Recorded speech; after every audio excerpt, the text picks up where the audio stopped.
ملک شام سے مصر جانے کی ان کی کیا وجہ بنی، اور وہ یہ تھی کہ تعبیر کے مطابق، بادشاہ کے خواب کی تعبیر کے مطابق مصر میں اور مصر کے آس پاس کے علاقوں میں سوکھا پڑ جاتا ہے، قحط پڑ جاتا ہے، اناج اور غلے کی کمی ہو جاتی ہے، اور اسی ضرورت کے تحت یوسف علیہ السلام کے بھائی فلسطین سے، کنعان سے مصر آتے ہیں غلہ لینے کے لیے، اور وہاں پر جا کے یوسف علیہ السلام سے ملاقات کرتے ہیں اور ان کو یوسف علیہ السلام پہچان جاتے ہیں، لیکن وہ ان کو نہیں پہچانتے۔ یوسف علیہ السلام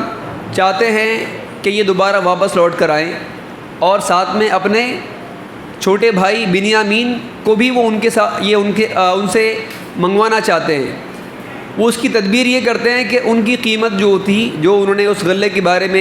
کے بدلے میں دی تھی یوسف علیہ السلام کو، اس کو وہ ان کے سامان میں رکھوا دیتے ہیں، اور پھر جب واپس جا کے دیکھتے ہیں کہ ہمارے پاس میں قیمت بھی ہم کو واپس لوٹا دی گئی، غلہ بھی ہم کو دے دیا گیا، تو اپنے والد سے یہ درخواست کرتے ہیں کہ آپ بنیامین کو ہمارے ساتھ میں بھیج دیجیے۔ یعقوب علیہ السلام بنیامین کو بھیجنے پر آمادہ نہیں ہوتے اور خدشہ ظاہر کرتے ہیں کہ جیسے پہلے ہوا ہے یوسف کے ساتھ میں، ویسے بنیامین کے ساتھ میں بھی ہو سکتا ہے، لیکن اس کے باوجود بھی غلے کی، اناج کی ضرورت اتنی شدید ہے کہ وہ بنیامین کو ان کے بڑے بھائیوں کے ساتھ میں بھیجنے کے لیے آمادہ ہو جاتے ہیں، راضی ہو جاتے ہیں، لیکن مجبوری میں وہ اس پر آمادہ تو ہو گئے، لیکن انہوں نے اپنے بیٹوں سے قسمیں اور بہت ہی مضبوط وعدہ ان سے لیا کہ وہ بنیامین کی حفاظت کریں گے اور بنیامین کو واپس میرے پاس میں لے کر آئیں گے۔ اللہ تعالیٰ نے فرمایا کہ یعقوب علیہ السلام نے کہا لن ارسلہ معکم، میں بنیامین کو تمہارے ساتھ جب تک نہیں بھیجوں گا حتیٰ تؤتونا موثقا من اللہ، جب تک کہ تم اللہ کو گواہ رکھ کر بالکل مضبوط پکا وعدہ جب تک تم نہیں کرو، میثاق، موثق، لتأتوننی بہ، کہ تم اس کو اپنے ساتھ میں واپس لے کر آؤ گے، یوسف کی طرح تم اس کو چھوڑ کر نہیں آؤ گے، الا ان یحاط بکم، ہاں یہ اور بات ہے کہ تم سب کے سب گھیر لیے جاؤ، تمہارے ساتھ میں کچھ ایسی ٹریجڈی ہو جائے کہ تم سب کے سب کسی مسئلے میں پھنس جاؤ تو پھر بات الگ ہے، لیکن جیسے پہلا ہوا تھا یوسف کے ساتھ میں کہ تم سب آ گئے تھے اور یوسف نہیں آیا تھا، اس بار ویسا نہیں ہوگا، اس بات پر تم قسم کھاؤ اور اللہ کو گواہ رکھ کر وعدہ کرو۔ فلما اتوہ موثقہم، پھر جب انہوں نے اپنا وعدہ، اپنا میثاق ان کو دے دیا، قال اللہ علی ما نقول وکیل، تو پھر کہا کہ جو کچھ بھی ہم کہہ رہے ہیں اس پر اللہ تعالیٰ ہمارا گواہ ہے، اس پر اللہ تعالیٰ ہمارا گواہ ہے۔ اس آیت سے یہ بات معلوم ہوتی ہے کہ جو بہت ضروری معاملات ہوتے ہیں، ان معاملات میں اگر کوئی آدمی کسی کے ساتھ میں کوئی قسم کا اگر مطالبہ کرے کہ آپ یہ کام کریں گے ٹھیک ہے، لیکن آپ قسم کھائیے، آپ وعدہ کیجیے اللہ کو گواہ رکھ کے، تو اس میں کوئی حرج کی بات نہیں ہے، اور یہ چیز قریبی رشتہ داروں میں بھی ہو سکتی ہے، اور اس سے کیا ہوتا ہے، ہمیشہ ہر جگہ پر شک کی وجہ نہیں ہوتی، بلکہ ایک آدمی سامنے والے کو اس کام کے سلسلے میں بہت زیادہ پابند کرنے کے لیے اور بہت زیادہ دھیان دینے کے سلسلے میں اس کو یہ کام کرتا ہے کہ اس کو اللہ کی قسم دلاتا ہے یا اس سے وعدہ لیتا ہے، مضبوط وعدہ لیا جاتا ہے۔ یعقوب علیہ السلام نے جو یہ بات کہی کہ ان یحاط بکم، کہ تم سب کے سب ایسا نہ ہو کہ گھیر لیے جاؤ، تو ایسی اگر سچویشن اگر تمہارے ساتھ میں بن جاتی ہے کہ تم سب کے سب کسی پریشانی میں ایک ساتھ پھنس جاتے ہو تو پھر بات الگ ہے۔ اب وہ پریشانی کیا ہو سکتی ہے، وہ اگلی آیت میں آ رہی ہے بات۔ یعقوب علیہ السلام کہتے ہیں یا بنیا، اے میرے بچوں، باپ ہیں اپنے بیٹوں کی، جہاں ان کو یوسف علیہ السلام سے محبت ہے، بنیامین سے محبت ہے، محبت تو ان لوگوں سے بھی ہے، اس لیے کہ یہ بھی انہی کے بیٹے ہیں۔ وہ کہتے ہیں یا بنیا، اے میرے بچوں، لا تدخلوا من باب واحد، تم کسی ایک دروازے سے داخل مت ہونا۔ مصر ایک بہت بڑا ایک ملک ہے، اور اس کے داخلے کے جو بھی یعنی اس کے انٹری پوائنٹس ہیں، ان میں سے تم کسی ایک دروازے سے داخل مت ہونا سب کے سب۔ وادخلوا من باب متفرقہ، بلکہ کیا کرنا، الگ الگ دروازوں سے داخل ہونا، کچھ یہاں سے، کچھ وہاں سے، کچھ وہاں سے، الگ الگ تم داخل ہونا۔ وما اغنی عنکم من اللہ من شیء، میں اللہ کے مقابلے میں تمہارے کچھ کام آنے والا نہیں ہوں۔ میں اللہ تعالیٰ کے فیصلے کو، اللہ تعالیٰ کی مرضی کو میں تم سے پھیر نہیں سکتا۔ ان الحکم الا للہ، کہ حکم، فیصلہ وہ تو اللہ ہی کا چلتا ہے،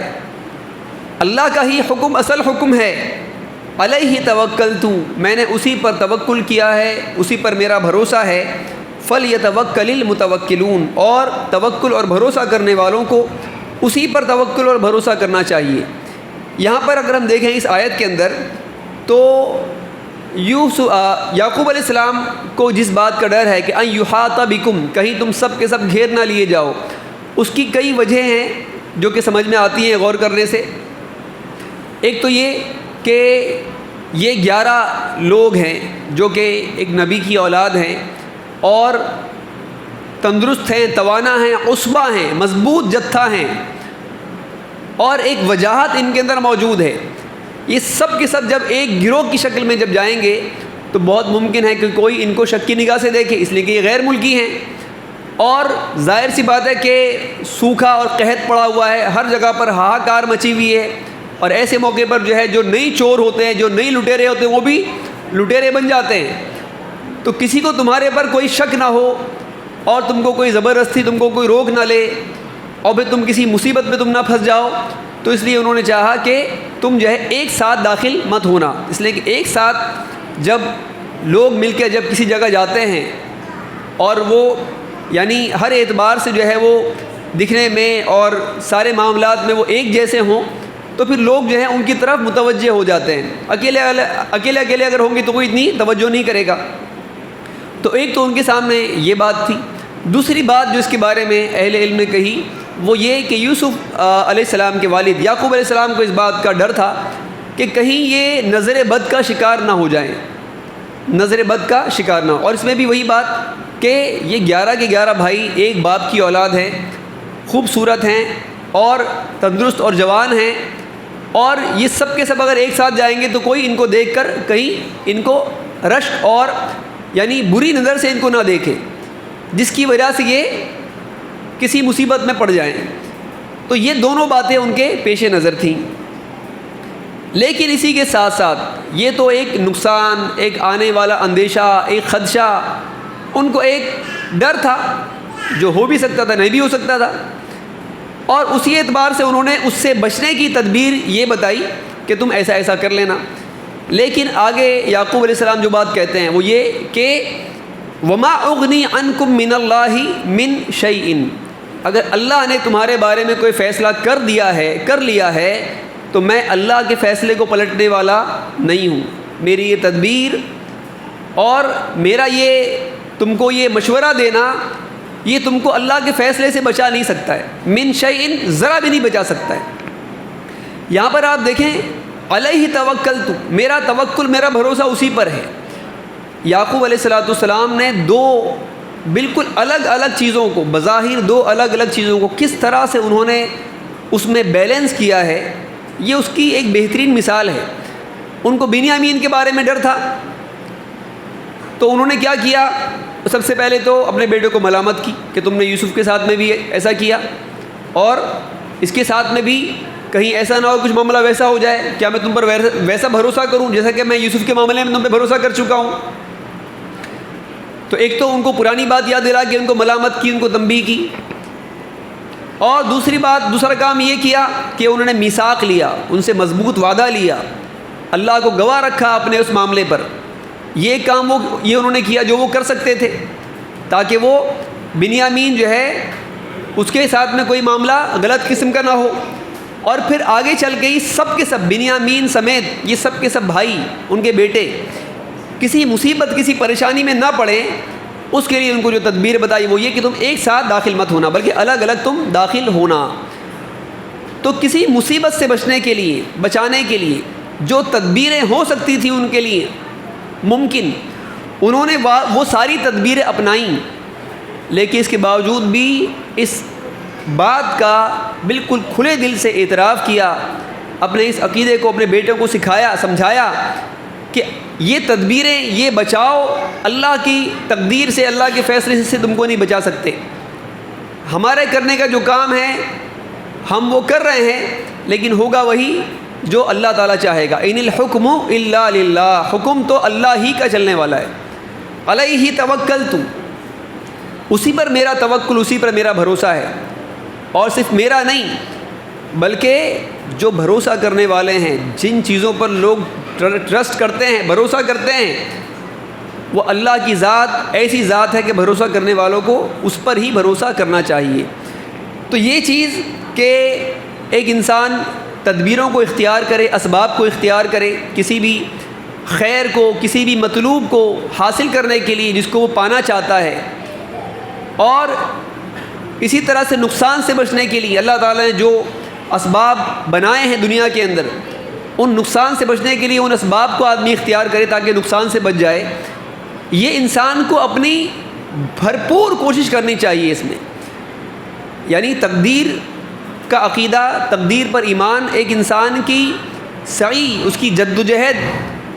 اس کے کاموں پر اس طور پر اثر انداز نہ ہو کہ وہ اپنے کاموں میں جو بیسٹ سے بیسٹ کر سکتا تھا وہ نہ کرے، یہ سوچ کے کہ بھائی ٹھیک ہے اللہ نے لکھا ہوگا مقدر میں تو ہو جائے گا، کام مل جائے گا۔ کسی مصیبت سے، پریشانی سے بچنے کے لیے بے احتیاطی کرے، غفلت کرے، اور جو واقعی میں جو بچنے کا جو سامان ہونا چاہیے اس کو وہ نہ لے۔ اللہ تعالیٰ نے فرمایا خذوا حذرکم، تم اپنے بچاؤ کا سامان اپنے پاس میں لے لو۔ سورہ نساء میں ہم پڑھتے ہیں جنگ ہو رہی ہے، جنگ کا موقع، دشمن سامنے ہے، لڑائی ہو رہی ہے، نماز کا وقت ہو گیا، نماز تم کو پڑھنی ہے، لیکن اللہ نے کیا فرمایا خذوا اسلحتکم، اپنا اسلحہ اپنے ساتھ میں رکھو، اپنا اسلحہ اپنے ساتھ۔ اللہ کے ساتھ بندہ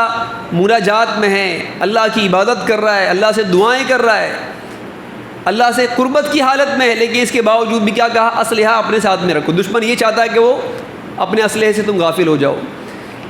تو یہ چیز کہ ایک انسان جو ہے ان دونوں چیزوں میں بیلنس کرے، یہ بہت بڑی بات ہے، یہ بہت بڑی بات ہے۔ اور یہ چیز جو ہے ایسی ہے کہ جو اکثر لوگ جو اس میں فیل ہو جاتے ہیں۔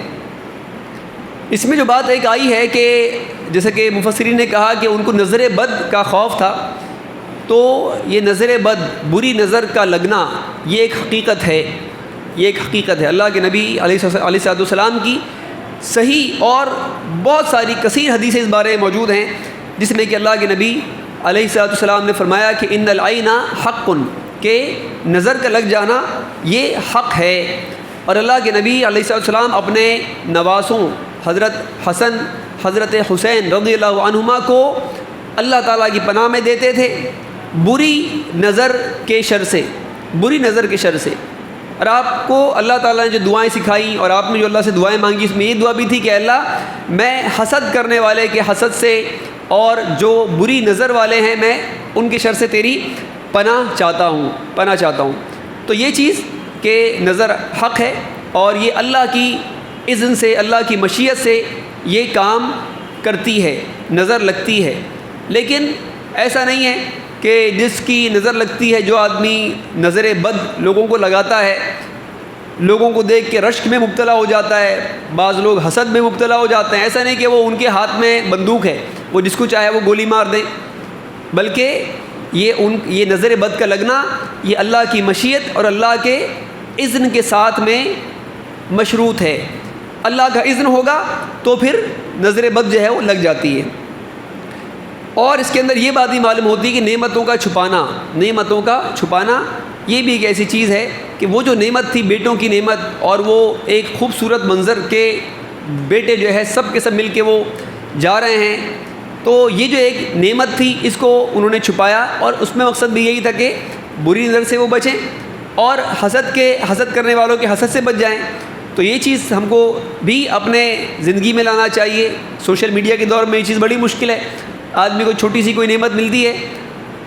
کوئی بھی چیز لایا خرید کے مارکیٹ سے, پہلے فوٹو ڈال کے اس کا اسٹیٹس پہ اپنے رکھتا ہے کہ دیکھو یہ چیز مجھ کو ملی ہے. ہاں, دعوت میں کوئی اچھی چیز کوئی کھا رہا ہے تو اس کو اسٹیٹس پہ رکھتا ہے کہ آج میں نے یہ کھایا ہے, ہاں آج میں نے یہ کپڑے پہنے ہیں, آج میں نے چیز خریدی. تو یہ جو چیز ہے کہ ایک انسان اپنی نعمتوں کو لوگوں کے سامنے اس طرح سے ظاہر کرنے کی اپنی عادت ڈال لے, یہ بالکل غیر مناسب اور بالکل آپ سمجھ لیں کہ یہ ایک مسلمان کا طریقہ یہ نہیں ہے. تو نعمتوں کو جو ہے یعنی بہت زیادہ اس کو ظاہر کرنا, لوگوں کے سامنے مشہور کرنا, اور خاص کر وہ کام وہ چیزیں جو ابھی ملی نہیں ہیں, ملنے والی ہیں, خاص کر ان چیزوں میں اس کا خیال کرنا چاہیے کہ آدمی پہلے سے پہلے جو ہے لوگوں کے سامنے اس کا ڈھنڈورا نہ پیٹے. یعقوب علیہ السلام کے اس پورے معاملے کو ذکر کرنے کے بعد میں اللہ تعالیٰ نے فرمایا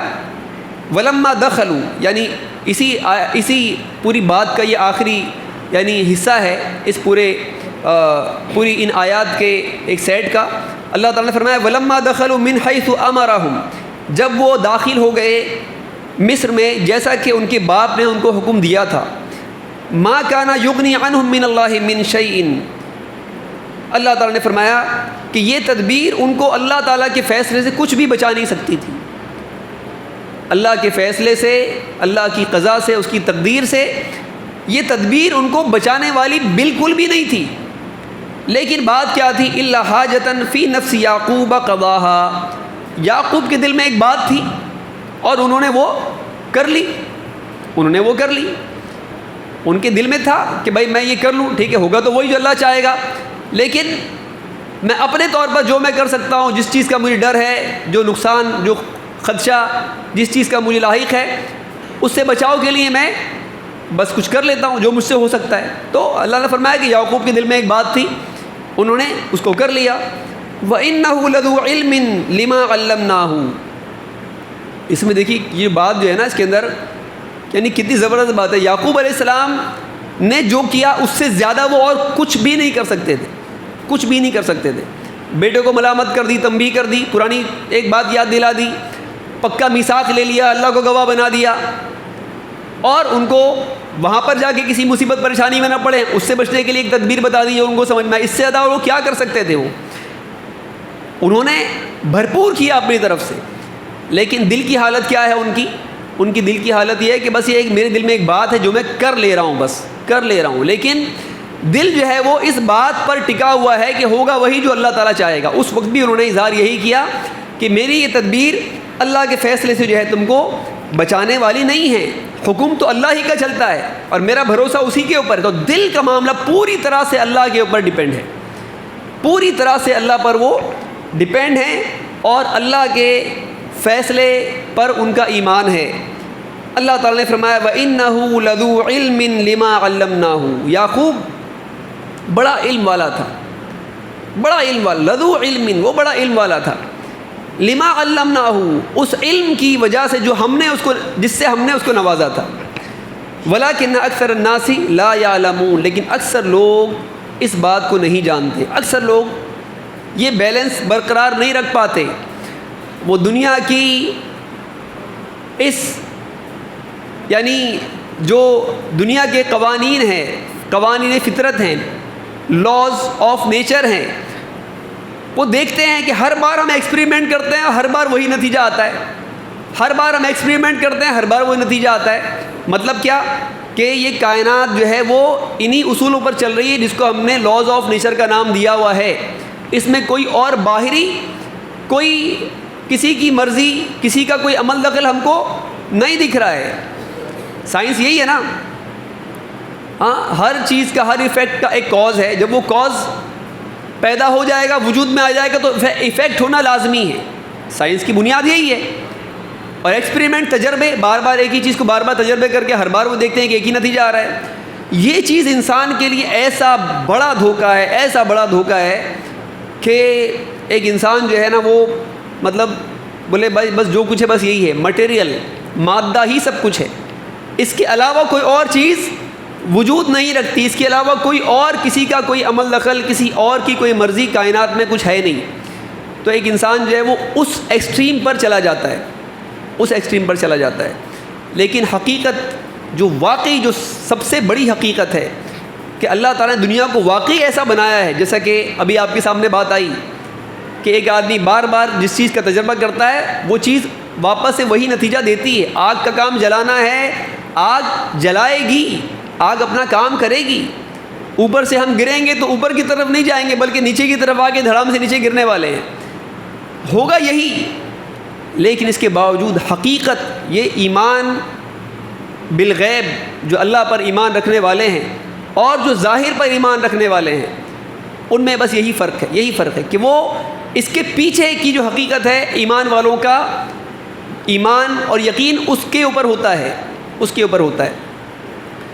کہ اللہ تعالیٰ نے یہ کائنات ایسی ہی بنائی ہے